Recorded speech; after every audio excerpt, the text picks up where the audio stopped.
Dando continuidade, agora nós iniciaremos nossa trilha de inclusão, deficiências, distúrbios e diversidade, com o Everton Correia, que está substituindo a Maria Mello, né, que teve um problema de saúde, como eu disse mais cedo para vocês, espero que ela fique bem. Depois, em outro momento, ainda diante do percurso da trilha, com certeza ela estará com a gente, tá bom?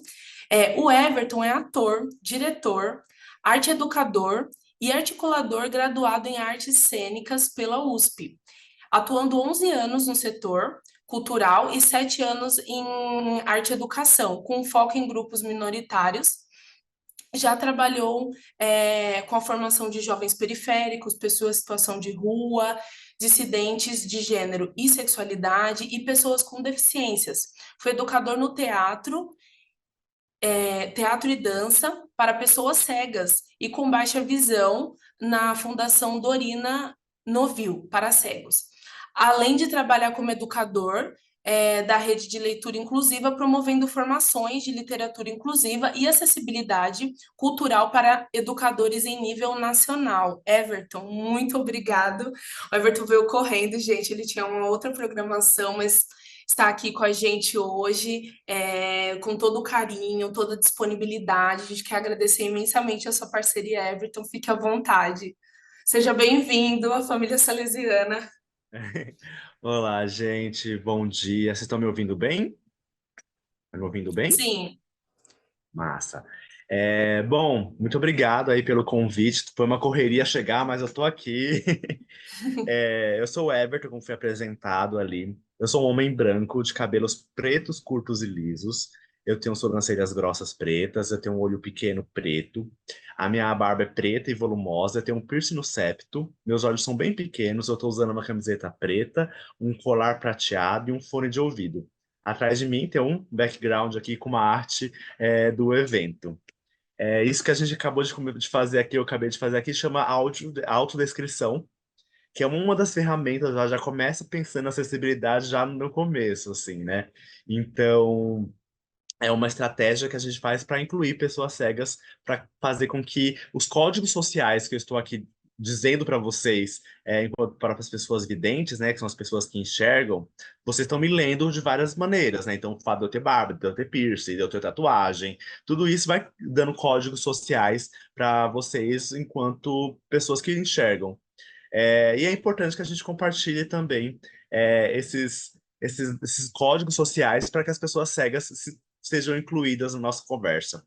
Eu preciso compartilhar minha tela, como que a gente faz? Essa tela está sendo compartilhada aqui? Posso? pode compartilhar. Então, vou só abrir aqui a minha. Vou tentar ser breve para não atrapalhar aí o almoço de vocês. Vocês estão vendo a tela? Sim, só ainda não está em tela cheia. Ah, agora sim, perfeito. Foi. Então, bom, estou aqui para falar um pouco sobre esse universo da deficiência. Queria agradecer a Jéssica e mandar melhoras para Maria também. Maria ficou muito triste de não conseguir estar aqui com a gente, mas estou aqui para representar. É o que tem para hoje, gente. Sou eu mesmo. Bom, eu vou fazer na descrição dos slides também. Isso também é uma ferramenta, né? Como essa live está sendo transmitida, é importante que pessoas cegas possam acompanhar o que a gente está debatendo. Então, temos uma imagem de uma menina branca, de cabelos pretos e lisos. Ela tem uma franja. Ela é uma menina com síndrome de Down e ela está usando uma jaqueta fruta furta-cor. Do lado tem um texto. O texto diz: no dia em que eu não precisar mais falar de inclusão e capacitismo, significa que o mundo está totalmente inclusivo. Sonho com esse dia. É uma frase do Tiago Fernando de Queiroz. E eu gosto de começar ela com uma frase assim como essa do Tiago, para a gente já começar a se ambientar no que a gente vai discutir, né? De que a gente está pensando aqui numa luta de uma sociedade anticapacitista. Então, quem eu sou, no fundo rosa com o texto em preto, a frase quem eu sou. Quem sou eu, na verdade, né? Eu acho que é importante me apresentar, então, como já fui apresentado aqui, eu sou das artes cênicas, sou ator e diretor de teatro, eu sempre trabalhei com o que eu gosto de chamar de artivismo cultural. Então, é pensar que a gente está pensando que eu sou um artista e um ativista ao mesmo tempo. Então, essa minha experiência com a questão da inclusão e da pessoa com deficiência vem nesse sentido, de entender que a cultura pode ser uma ferramenta de inclusão também. Bom, vamos começar já nosso papo para não atrasar aí o almoço de vocês. No fundo preto temos as palavras doença, deficiência e transtorno, para a gente discutir qual que é a diferença dela. Muitas vezes a gente acaba confundindo tudo isso, já falar que uma pessoa com deficiência é uma pessoa que tem uma doença, já vai falar sobre confundir pessoas com transtornos com pessoas com deficiência. Então, acho que é importante que a gente já comece separando esses termos para a gente conseguir ir mais para frente, aprofundando no assunto. Então, eu vou começar com o termo doença. Então, doença é a ausência de saúde com causas determinadas. Então, quero que vocês comecem a pensar nisso. Doença, ausência de saúde. E aí, nas doenças, a gente sabe o que determina essa doença. Então, eu coloquei alguns exemplos aqui. A gripe, a dengue, AIDS, Covid-19, Alzheimer, rinite são exemplos de doenças. Então, a gripe é causada por um vírus, a Covid por um vírus, aí tem o Alzheimer, que é a degeneração do cérebro. Então, tudo isso são doenças que são ausências de saúde. Ou seja, pessoas com deficiência não são pessoas doentes, porque elas podem ser pessoas com deficiência e muita saúde, né? Então, já começamos a fazer essa diferença aqui. E aí a gente entra no que é a deficiência.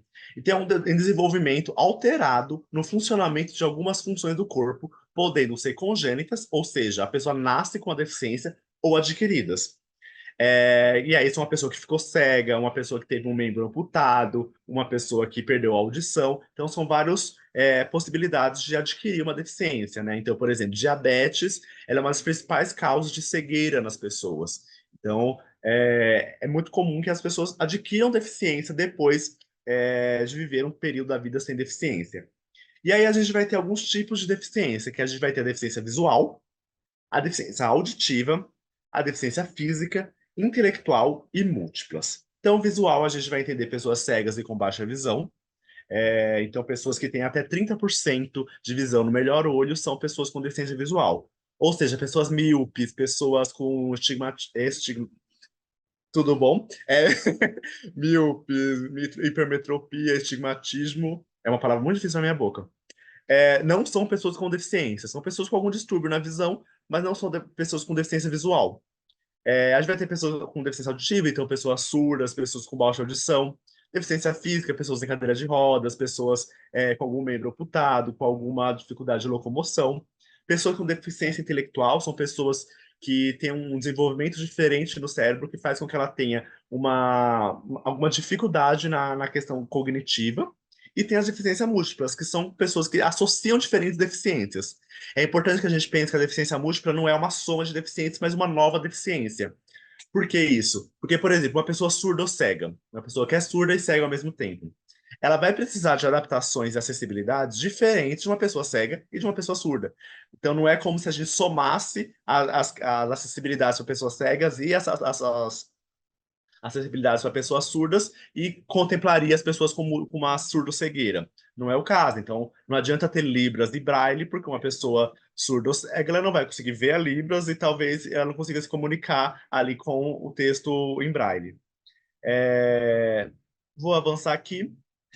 Bom, no fundo preto aqui a gente tem vou criar aqui um organograma aqui para falar um pouquinho sobre o histórico de como as pessoas com deficiência eram vistas, né? Então a gente tem aqui na antiguidade, a antiguidade aí períodos pré antes de Cristo, sociedades gregas, né, que são que a gente tem mais registros e que a gente acaba balizando como nosso primordial ali na história, nossos antecessores na história, pensando num contexto que a gente foi colonizado e tal. Nesse contexto, pessoas com deficiência eram pessoas que não serviam para a sociedade. Então, sendo pessoas que não serviam para a guerra, então, por exemplo, os espartanos não servindo para a guerra, eles eram pessoas assassinadas. Então, uma criança nascia com deficiência, ela era sacrificada, né? Era uma tentativa de higienizar a sociedade. Então, eles eram pessoas que não serviam, eram menos pessoas. A gente vai ali dar um salto histórico gigantesco indo para a Idade Média. Então a gente vai entender as pessoas com deficiência como um castigo divino. Então os pais pecaram muito, então o filho nasce com deficiência para aspiar os pecados da humanidade, né? Então são pessoas que estão ali pagando pelo pecado de outra pessoa, ou pagando pelos seus próprios pecados. Então ela ficou cega porque ela pecou muito, então isso foi um castigo divino. Então tem esse lugar da penitência, né? Da dor, do sofrimento. Com o fim da Idade Média, a gente vai para o Renascimento, né? E o Renascimento tem esse período histórico em que a gente vai ter um avanço da ciência, então as pessoas começam a focar na ciência como que vai explicar todas as causas, a nossa vida, né?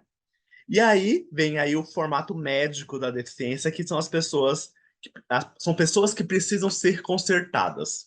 Então, se é uma pessoa que não anda direito, então a gente vai começar a criar, fazer ela passar por diversas cirurgias e procedimentos para que ela possa andar. Porque o jeito certo de ter um corpo é o jeito da pessoa sem deficiência. Então, uma pessoa cega, então vai ter vários procedimentos para fazer ela chegar, porque elas são pessoas que precisam ser consertadas. E caso essas pessoas não fossem consertadas, elas eram separadas da sociedade, e aí o que a gente vai entender como os hospícios e manicômios, pessoas com deficiência intelectual são excluídas da sociedade, trancafiadas, para que elas não vivam em sociedade, porque elas foram uma falha da ciência, de que não conseguiram consertá-las. É, a gente vai avançar agora para a atualidade, em que é o modelo social da deficiência, em que a sociedade deve se adaptar. Então, não são as pessoas que têm um problema e que devem ser consertadas, e sim pessoas que têm diferenças, modos de viver, têm diferentes dificuldades, e a sociedade deve se adaptar a essas dificuldades. Então, é importante que não é a pessoa surda que precisa aprender a oralizar, né? Porque, não sei se todo mundo sabe, uma pessoa surda não necessariamente ela não consegue falar, ela só não tem uma referência sonora para conseguir criar as palavras com som também. Então, muitas pessoas são obrigadas a aprender a oralizar. Então, a gente vai perceber que algumas pessoas surdas acabam tendo uma fala diferente, porque elas não têm um referencial auditivo. Então, elas vão aprender com a vibração, com o formato da boca, e não necessariamente com o som. E aí, por exemplo, na Idade Média, as pessoas surdas eram obrigadas a oralizar. E as pessoas que ousassem se comunicar com as mãos, com a língua de sinais, elas tinham as mãos amputadas. E aí a ideia hoje é que quem está com alguma falta, com algum problema, é a sociedade. Então, se não existem rampas para que as pessoas em cadeira de rodas possam acessar, a pessoa com cadeira de rodas não tem que se virar para subir uma escada. O espaço tem que se virar para adaptar e criar rampas para que elas acessem. Bom, e aí a gente falou de doença, eu vou falar agora dos transtornos. Os transtornos são uma percepção da ordem mental, que altera a sua relação social e interpessoal dos indivíduos. Então, é uma forma diferente das pessoas se relacionarem em sociedade. Então, elas não são doentes, elas não são necessariamente pessoas com deficiência, elas podem ser uma pessoa com transtorno e deficiência, a gente vai falar disso, mas não necessariamente elas são pessoas que precisam ser consertadas também, como a gente vem falando. É, E aí, a gente tem alguns exemplos de alguns transtornos. Então, temos aqui o transtorno do espectro autista. Temos aqui também o transtorno do déficit de atenção e hiperatividade, que é o que a gente entende por TDAH. Transtorno obsessivo compulsivo, que é o TOC. Transtorno da ansiedade generalizada, que a gente vulgarmente chama de ansiedade. Eu tenho ansiedade, mas na verdade o termo é transtorno de ansiedade generalizada, até porque todo mundo tem ansiedade. O problema é quando isso vira um transtorno. Transtornos alimentares, então, por exemplo, bulimia, anorexia, compulsão alimentar e o transtorno depressivo. Então, essas pessoas não são pessoas com deficiência, elas são pessoas que têm algum transtorno e que, para a ciência, isso não é considerado uma deficiência. No entanto, opa, espera que eu avancei para o lado errado. Para fins legais, o TEA, que é o transtorno do espectro autista, foi equiparado à deficiência na garantia de direitos. Então, a gente vai ver que alguns casos específicos, no caso do espectro autista, de maneira geral, mas alguns casos de algumas pessoas que têm alguns transtornos, elas podem ser contempladas pela lei da deficiência, mesmo não sendo uma deficiência, entende? Então, uma pessoa dentro do espectro autista ela vai ter direitos, por exemplo, a assento preferencial, atendimento preferencial, tudo isso porque ela foi equiparada à lei da deficiência. esse lugar da equiparação é como, por exemplo, a lei da LGBTfobia. Não existe uma lei que seja a lei contra a LGBTfobia. O que acontece? LGBTfobia é crime porque ela foi equiparada à lei do racismo. Então, as mesmas leis que se aplicam ao racismo podem ser aplicadas à LGBTfobia. Isso é que a gente entende como uma equiparação de lei. E aí eu trouxe aqui alguns mitos que vão rondar aí esse universo do que a gente da pessoa com deficiência. Então, aqui tem uma frase no fundo rosa falando não é bem assim, e vão surgir alguns quadros brancos com texto em preto, com algumas frases que a gente vai aqui trazer para a gente ir pensando. Então, nesse momento, não precisa de acessibilidade, porque graças a Deus não tem pessoas com deficiência na escola. Isso é uma coisa que quando eu trabalhava na Fundação Dorina, a gente ouvia muito, né? Não precisamos de livro nem de pensar nisso agora, porque graças a Deus não tem pessoas com deficiência na escola. Isso tem dois problemas. Primeiro, porque se a escola não tem pessoas com deficiência, é porque a escola não está preparada para recebê-las. Isso não é um motivo da gente ter orgulho disso. Isso é um motivo de vergonha, inclusive, né? Porque pessoas com deficiências existem. E por que que elas não estão acessando a sua escola? Talvez a escola não esteja preparada, né? E aí, assim, é importante que a gente pense que não temos que esperar uma pessoa com deficiência chegar para nos adaptar. Então, eu não preciso esperar chegar uma pessoa cega para ter material em braille. Eu não preciso esperar chegar uma pessoa surda para que a gente tenha disponível intérpretes de Libras. É importante que é aquilo do ovo, quem nasceu primeiro, o ovo ou a galinha, né? Então, se não tiver acessibilidade, as pessoas não vão chegar. Não é sobre a gente precisa ter acessibilidade. Pera, me confundi aqui. Não é para. A gente precisa ter acessibilidade para as pessoas chegarem. Não dá para esperar as pessoas chegarem para ter acessibilidade. Então, as atividades, faltando um S aqui no meu slide. As atividades que interessam pessoas com deficiência são bem diferentes das pessoas sem deficiência. É muito comum que a gente pense que quando a gente vai propor uma atividade para um aluno, alguma coisa assim, a gente precisa pensar numa coisa que, ele vai precisar de uma coisa sobre superação, sobre autoconhecimento. Não necessariamente, gente. Crianças com deficiência vão querer brincar como as crianças sem deficiência, né? Tem um caso de uma amiga que ela falou que na escola que ela trabalhava ia chegar uma criança surda e ela foi falar com as crianças, olha, vai chegar uma criança surda, ela vai ter ela vai se comunicar de uma maneira diferente. E a grande preocupação das crianças era, ela pode brincar? Se ela pode brincar, tá tudo certo. Então é isso. As crianças com deficiência elas vão querer brincar com os outros colegas, vão querer, e é importante que a gente se adapte para que elas consigam brincar. Aí os recursos de acessibilidade são muito valiosos. Eu não posso deixar as crianças mexerem ou levarem para casa. Então a gente vai ter, por exemplo, os livros em braille. Tudo isso é muito valioso. Não dá para deixar a criança ir para casa com ele, ou então essas ferramentas de acessibilidade. Isso é um pouco contraprodutivo, né? Porque justamente o recurso de acessibilidade está para ser usado, né? Então é importante que a gente tenha ali os recursos, depende, não sei qual que é os recursos que estão disponíveis aí para que sejam usados, mas que as pessoas possam pegar nos livros em braille, que as pessoas possam, sei lá, usar as lentes, as ferramentas ali de acessibilidade. E aí não tem pessoa com deficiência na minha região, na minha cidade. Então aqui no bairro não tem pessoa com deficiência, né? Por isso que a gente não atende. E aí, só em São Paulo, capital, segundo o IBGE, nós temos 3,5 milhões de pessoas com deficiência só na capital de São Paulo. Então, será mesmo que na sua região não tem pessoas com deficiência, ou você não conhece, ou você não tem acesso porque elas estão reclusas dentro de casa, por exemplo? E aí, pessoas com deficiência são pessoas especiais. Isso a gente ouve bastante, né? Que ela tem um atendimento, necessidade especial. Ou então a gente vai falar para pessoas com autismo, por exemplo, são os anjos azuis. Então, esse lugar do especial é muito problemático, assim, porque quando a gente coloca pessoas com deficiência no lugar especial, a gente está desumanizando elas. A gente tem um excesso de preocupação que faz com que elas percam direitos, assim. Então, um anjo azul um anjo não pega ônibus, um anjo não pega metrô, o anjo não vai para a escola. Então, quando a gente coloca eles nesse lugar de anjo, de especial, a gente desumaniza essas pessoas e é importante que elas sejam tratadas como seres humanos, né? Como elas são. Ou então, pessoas com deficiência são exemplos de superação.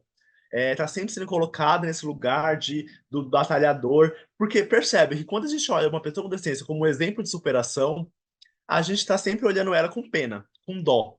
E não é esse o lugar que a gente quer, né? A gente quer olhar essas pessoas como iguais.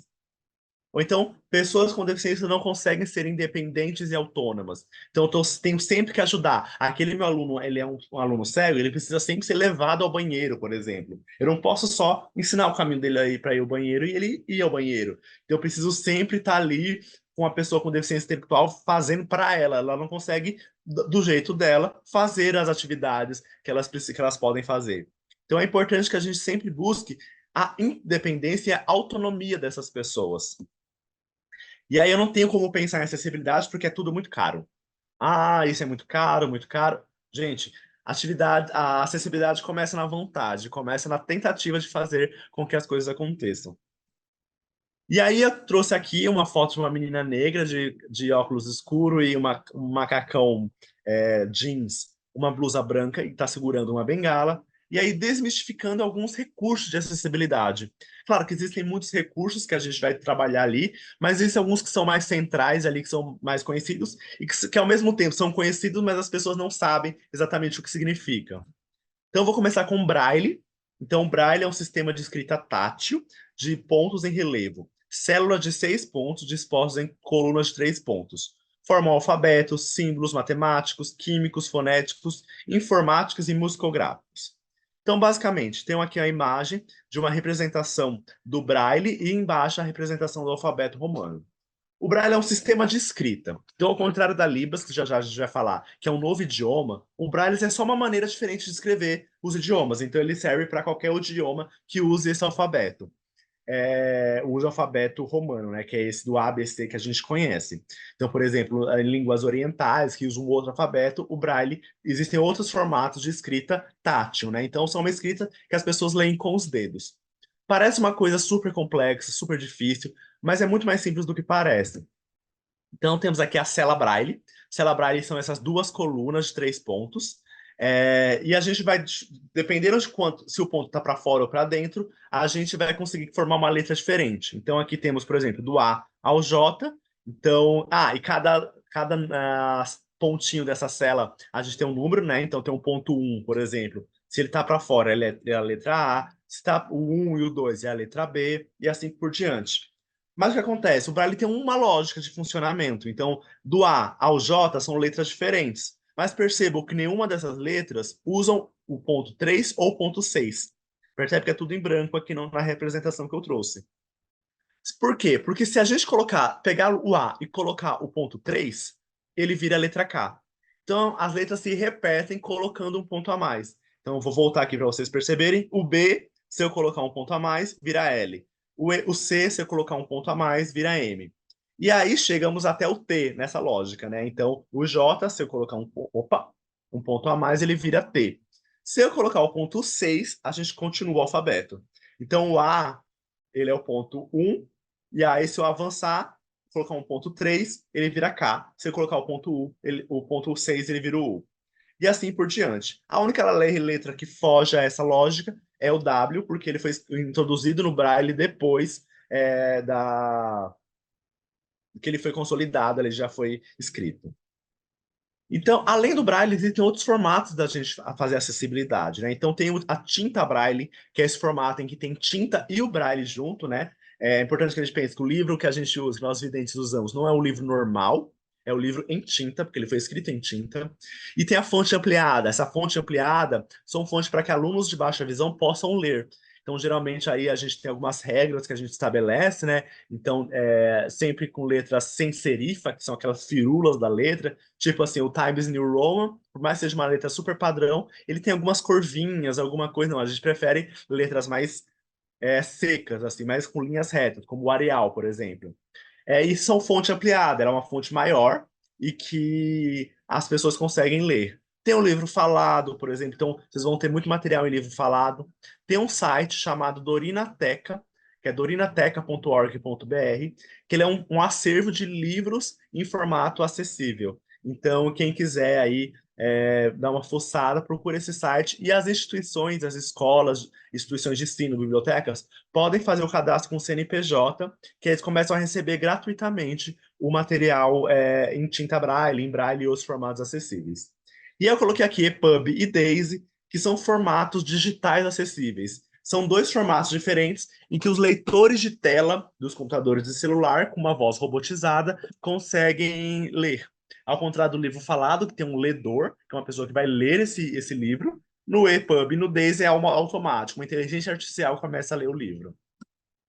E aí temos aqui as recriações táteis, que aí eu estou falando do livro, mas aqui também tem as atividades do dia a dia que vocês vão se deparar aí com seus alunos. Então eu trouxe aqui a Adélia Sonhadora, que é um livro que tem texturas, então a nuvem é feita de algodão, esse castelo que tem aqui, ele é com uma textura diferente do fundo. E eu trouxe aqui como exemplo, claro, que é um exemplo de um livro que ele é feito por uma gráfica e tal, mas é uma recriação que a gente pode fazer no dia a dia. Então eu posso pegar o desenho lá da minha figura e contornar com barbante. Eu posso pegar cola colorida e contornar o desenho para que as pessoas cegas consigam, ao mesmo tempo, sentir a textura do fundo, a textura do desenho e saber que tem diferença.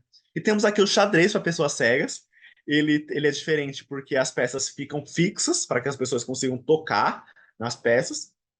E o quadradinho preto e o quadradinho branco, um é para cima e um para baixo, para ele saber a movimentação que ele pode. E aí temos a Libras, que aí aqui é linguagem brasileira de sinais, correto? Nada correto. Não é linguagem brasileira de sinais, é língua brasileira de sinais. Então, por favor, nunca mais a gente vai falar sobre linguagem, porque a Libras é uma língua, é um idioma. Então, ao contrário do Braille, que é um sistema que tem umas regras, né? Inclusive, o Braille, a gente não pode ampliar o Braille, diminuir o Braille, ele tem que ser sempre do mesmo tamanho, sempre da mesma profundidade, tá bom? Senão a gente vira uma representação de Braille e não o Braille em si. A Libras não, a Libras é um novo idioma que foi criado para acessibilizar para pessoas surdas. Então, o Brasil, então aqui temos o mapa do Brasil e no centro temos a bandeira do Brasil.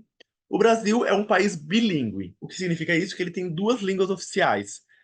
A gente fala que a língua oficial do Brasil é o português, não. Nossas línguas oficiais são o português e as libras. Aí temos um homem negro fazendo um sinal de joia na mão.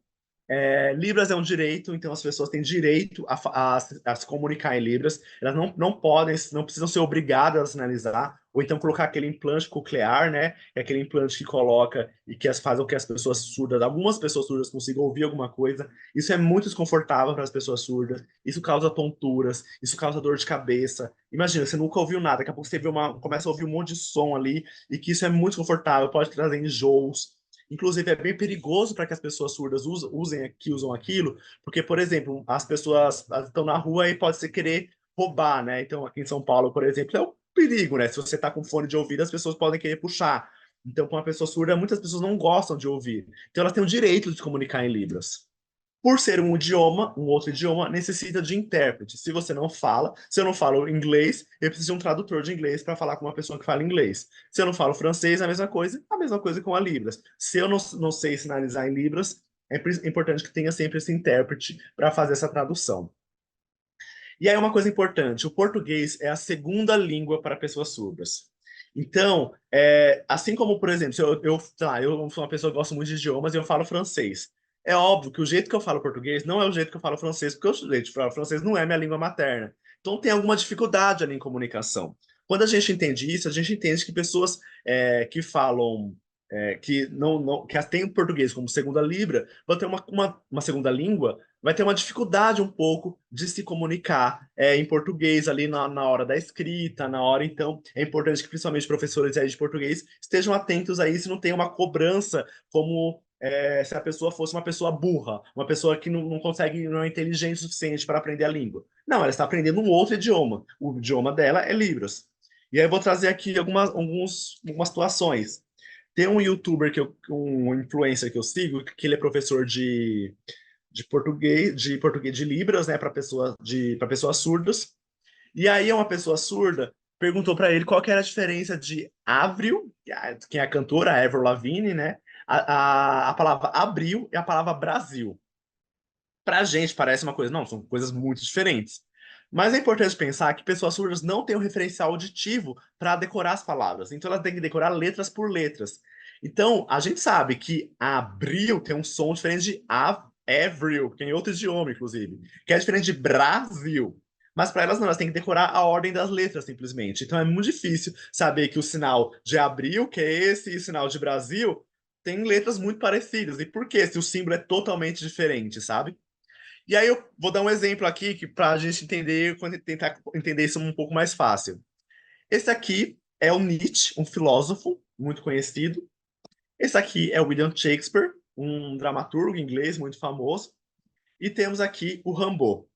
Se eu pedir para todo mundo que está assistindo essa live escrever o nome deles, eu tenho certeza que a grande maioria, assim, grande maioria é pleonasmo, mas assim, a maioria de vocês não vai conseguir escrever sem consultar como escreve, porque a gente não tem o referencial auditivo. Então, Nietzsche tem um monte de letras. Então, geralmente a gente vai escrever Nietzsche, a gente tem que ir lá consultar como se escreve, porque como escreve é diferente de como a gente ouve. E é a mesma coisa uma pessoa surda. Então, isso aqui é Brasil para ela. A ordem que as letras são escritas para falar Brasil é diferente. A fim de curiosidade, é assim que se escreve o nome dessas pessoas. Então, o Nietzsche, o Shakespeare e o Rimbaud. Recursos tecnológicos, metodológicos ou arquitetônicos, entre outros, não são nada sem acessibilidade atitudinal. Então, o nosso tempo aqui já está bastante estourado, eu tinha mais coisas para trazer, mas eu acho que a gente pode já ir encaminhando para o final. É, quero que vocês saiam com esse pensamento. Ter vários recursos tecnológicos, metodológicos ou arquitetônicos não é nada se você não tem uma acessibilidade nas atitudes. Então, quando não existe uma ferramenta de atitude, não vai ter um livro em braille para o meu aluno, eu posso ler com o meu aluno, porque no mundo ideal era importante que tivesse esse livro para esse aluno. Não tem, então é importante que a minha atitude seja uma atitude acessível. Aqui eu acho que eu vou avançar um pouquinho para a gente não passar muito. E aí algumas dicas ali do dia a dia ali para vocês. Antes de ajudar, pergunte. Às vezes as pessoas não querem ser ajudadas naquele momento porque elas dão contas. Então é isso, pensar que elas podem ser pessoas autônomas. Eu vou ajudar uma pessoa cega a atravessar uma rua. Ela quer atravessar a rua. Eu ouço muito relatos de pessoas lá. Às vezes eu atravesso a rua porque a pessoa insiste tanto em me ajudar que eu tenho que atravessar. Eu nem queria. Eu tenho que voltar para o outro lado. Mas fazer todos os alunos compartilharem da mesma experiência. A gente vai fazer uma atividade especial para o aluno com deficiência. Como que a gente faz com que todo mundo possa fazer a mesma atividade? Autodescrição para as pessoas cegas. Como que eu me descrevo para as pessoas para que elas possam saber quem é a minha professora, como minha professora é. E a autodescrição. Então, nos primeiros slides ali eu descrevi mais ou menos o que a gente estava vendo nos slides, para que as pessoas possam entender também o que está sendo visto, compartilhado visualmente. Respeitar a visão das pessoas surdas. Então, é importante que a gente não passe, por exemplo, na frente do intérprete de Libras, vou ficar na frente do intérprete. Não, é importante que elas estejam ali visualmente, porque elas vão se comunicar visualmente, né? Falar um de cada vez, quando a gente está num ambiente com pessoas com deficiência, principalmente pessoas com deficiência auditiva e visual, falar um de cada vez. Porque para a pessoa com deficiência auditiva, para o intérprete conseguir fazer a tradução, porque se tiver todo mundo falando ao mesmo tempo, ela não vai conseguir fazer a tradução. E para a pessoa cega, ela conseguir localizar quem está falando, porque se fala todo mundo muitas vezes, fica aquele caos, né? Não cobrir a boca ao falar. Eu estou falando, eu estou aqui com a boca. Muitas pessoas surdas fazem a leitura labial, isso é muito importante. Inclusive, na Libra, se você for perceber, muitos intérpretes vão usar a boca para falar e se comunicar. Então, se eu falo virado para o outro lado ou com a minha mão cobrindo a minha boca, eu faço com que pessoas surdas não consigam entender. Quando eu estou num evento, eu tenho um microfone, o que que eu faço? Eu primeiro tiro o microfone, eu falo olá, e aí eu volto pro microfone, para que pessoas cegas possam se localizar espacialmente, e porque senão ela vai ficar sempre virada para a caixa de som, porque é da onde o som está vindo. Sonorizar para tirar uma foto. Eu vou tirar uma foto de um grupo de pessoas, eu falo olá, gente, eu estou aqui, um, dois, três, foto. Porque se eu estou ali na frente e eu só tiro a foto, a pessoa cega não sabe para que lado ela tem que se virar. E convivam com pessoas com deficiência. Quando a gente convive, a gente percebe que essas atitudes, essas coisas começam a ser automáticas e começam a ser naturais. E às vezes, geralmente, tem um medo de se relacionar com pessoas com deficiência. E não, é importante que a gente conviva e veja que é muito mais simples do que a gente imagina. Opa! E aí acredite que pessoas com deficiência são capazes. O capacitismo vem dessa ideia de que a gente acredita que algumas pessoas não são capazes de fazer as coisas. Então, parta do pressuposto que as pessoas podem. Eu trouxe aqui um exemplo. Tô finalizando, eu juro que tô finalizando. Tranquilo. Temos aqui uma imagem que é uma piscina de bolinhas com várias cores de bolinhas diferentes. Eu queria que a gente pensasse que essas bolinhas são tudo que a gente consegue fazer. Então, ali a habilidade de cozinhar, a habilidade de bater um papo, de flertar, de, sei lá, ir ao cinema, tudo isso são nossas atividades. E aí eu quero que vocês pensem que as bolinhas azuis são as bolinhas que se relacionam, por exemplo, com a audição, ou com a visão. Então, tudo que eu preciso da visão para fazer. O que acontece é que muitas vezes a gente olha para as pessoas com deficiência olhando só o que ela não pode fazer. Então, eu estou olhando aqui só o que a pessoa cega não pode ver, o que a pessoa surda não pode ouvir, o que a pessoa com cadeira de rodas não pode andar. Quando a gente pode olhar para ela como tudo que ela pode fazer. A única coisa que uma pessoa cega não pode fazer é ver. A única coisa que uma pessoa com deficiência auditiva pode fazer, que não pode fazer, é ouvir. Todo o resto ela pode fazer. Ela pode namorar, ela pode ir ao cinema, ela pode se comunicar, tomar uma breja no final de semana. Então, tudo isso são possibilidades que elas podem. Então, quando a gente parte que nossos alunos podem, tudo fica mais fácil. Tinha um videozinho que eu vou. Opa! Deixa eu... Ah! Pronto, não vai dar tempo de passar esse vídeo, mas eu sei que vocês vão trabalhar com ele mais pra frente. E aí temos aqui a Carolina Maria de Jesus, que ela é uma escritora muito importante para nossa literatura. Tem uma frase dela: Ah, comigo o mundo vai modificar-se, não gosto do mundo como ele é. Eu gosto de trazer a Carolina Maria de Jesus porque ela foi uma mulher que ela foi catadora de material reciclável e ela começou a escrever em papel de pão. E aí alguém olhou para esse material e falou: Isso é bom. E hoje ela é uma das grandes referências da nossa literatura brasileira. Quantas Carolinas Maria de Jesus a gente não está perdendo porque a gente não está dando acessibilidade para essas pessoas. A gente não está fazendo com que ela possa se comunicar em Libras, não está podendo dar material de educação em Braille. Quantas Carolinas Maria de Jesus estamos perdendo porque não temos acessibilidade? Então, vou finalizar aqui a minha fala falando que não são as pessoas com deficiência que estão perdendo porque não têm acessibilidade, só elas. Nós estamos perdendo pessoas geniais com deficiência porque elas não podem ter acessibilidade. E aqui, para continuar o papo, meus dados aqui, meu nome, meu Instagram e meu e-mail, para caso vocês queiram continuar esse papo, bater uma conversa, tirar dúvidas. E eu estou aqui disponível aí para continuar nossa conversa. Foi. Avancei um pouquinho, mas eu juro que eu tentei ser rápido para não atrapalhar o almoço. Que isso, Everton. Everton, muito obrigado, né?